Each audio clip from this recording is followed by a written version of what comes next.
Hello and welcome to scrapbookingstation.com. In this short video, we're going to create a background layout for your scrapbook using white embossing paste and some homemade templates.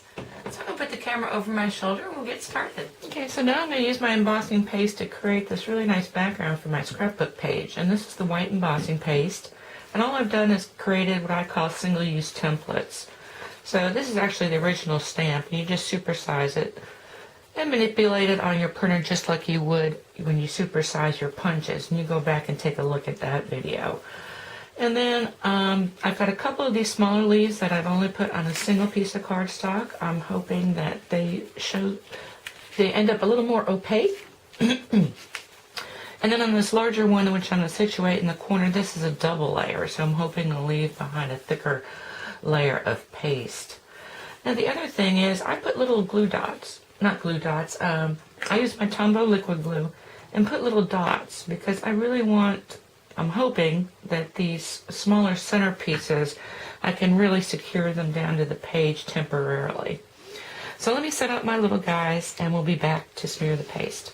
Okay, I've got my little spoon and I'm just going to scoop some of this out. If you got a nice little squeegee, that's a little bit easier. And I'm just going to get that on the back of this, and I tested it ahead of time so I know which direction this is going to work a little bit easier.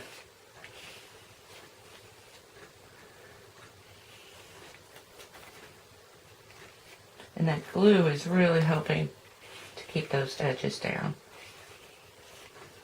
And that's kind of how I want that one.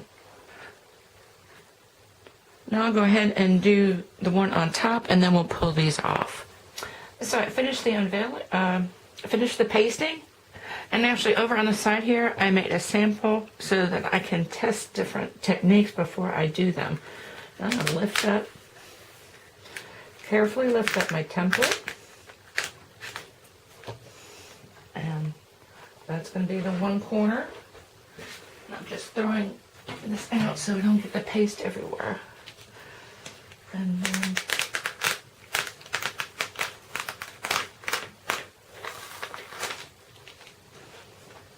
lift up my other corner. And so these need to dry before I continue with the thicker and larger leaf. So I'll be back to do that.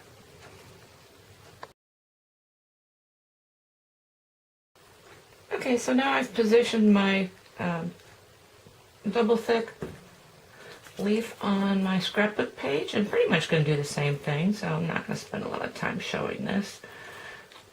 But have this situated, and when I start smearing, I did want to talk about putting those little spots of glue. I took a photo because it worked actually way better than I thought it was. Now since this is double-sided, it's going to take more paste.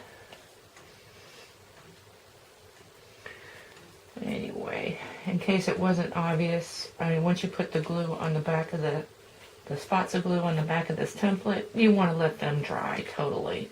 But like I said, that worked so much better than I thought it would that I think I'm going to use that even if I'm using reusable templates. I think it'd be a lot easier than having to tape it down. Anyway, let me finish this and we'll be back for the unveiling. So that's on there like I want it, and once again I'm going to lift it off very carefully.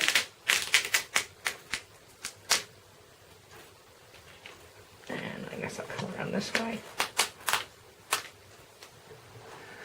And actually this brings up a good point. This is significantly thicker, and I'm going to let that dry for a little bit, but you can actually, while it's still just a little bit wet, manipulate some of these areas where you've got more than you want. Of course, you can always come later with like a sanding block and polish off that edge.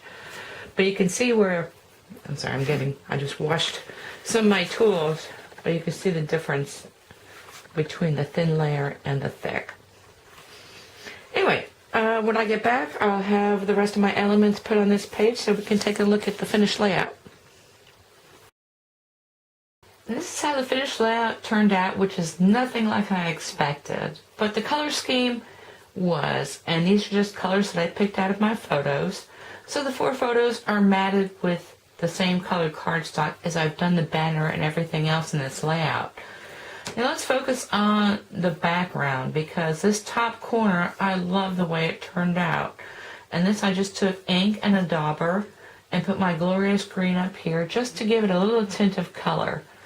Now I took that other photo because this bottom corner, I really didn't care for the way it turned out. And I'm going to zoom in a little bit, because I actually ended up covering most of it. And if you look at my scrap, which I created my scrap, I did the same thing as I did up here. I started with a dauber and ink, and then I used Stampin' Right marker and a blender pen, smudged that, and then added some of this fun flock because I wanted this vivid color in there.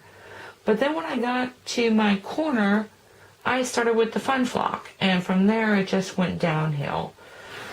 So as the saying goes, from lemons make lemonade. As it turns out, I'm using some of my product picks for this month. So I've got my Secret Garden framelits and stamp set, and I created some blossoms to stick on here. And let me back up. As necessity is the mother of invention, as it turned out, I think I ended up with a little more balance. So this paste makes everything just a little more soft. Otherwise, this layout would have seemed very structured. And so it's kind of a soft look. Now if I had to do it again, I would only use a single cardstock template instead of the double. If I were to do the double, actually in any case, I would always start off with a nice soft color and keep adding until something in me says stop. Now let me just talk about this banner, because this is actually a video that I've got in progress called Matted Banners and Pennants for Your Scrapbooking. And I hope to have that published here in the next couple days, so keep an eye out for that.